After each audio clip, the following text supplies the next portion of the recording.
what kind of recession do we need to see to get to that base case that you have of 3,000? Yeah, first, that's not our base case; it's our bear case. Our bear case assumes a recession. We're still not quite there yet. And what it really accounts for is a mild recession. It does not account for, a financial crisis or some sort of big accident on the back end of this, because that's not really how we're set up. Meaning, the banking system is very secure. There is a lot of capital still out there, even in corporates. Right, the consumer balance sheet is actually in decent shape.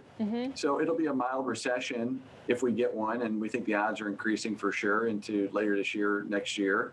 And so, we can get through that. And the 3,000 target really does not assume a deep cut. We're assuming about $195, $200 in earnings for next year. That's what a mild recession would bring. And then you take a multiple of about 15 times on that. And that's how you get to those numbers. No, fair point. And I'm sorry about the bear case versus base case. How much percentage now would you give to that bear case if you do see the recession odds end of this year, early next year increasing? Yeah, so typically, when we do this framework, the bear bull base is usually sort of 60% base, 20% on the tails, and no doubt that the downside case is increased in probability. It's probably something like 50% for the bear case now, probably 35%. I'm sorry, 50% for the base case. I apologize. 35% for the bear, and 15 on the bull.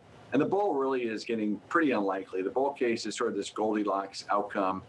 Seems unlikely, but we'll adjust our targets, and that's what we do. It's probability adjusted. The reason we wrote the note this week, Alex, is because, as you've been saying in this segment, that's the number one question we've been getting from clients. So we just wanted to put a framework around it for them, how to think about it so they can, invest appropriately. Because look, we've done a lot of price damage, right? We want to be investing into the price damage, but we think it's premature if the risk of recession is still increasing.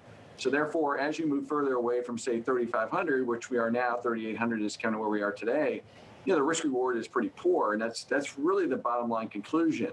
We're trying to kind of thread a needle here, and we're never going to call the bottom exactly. What we're trying to do is put risk reward framework around it for clients so that they can take the proper action at the right time.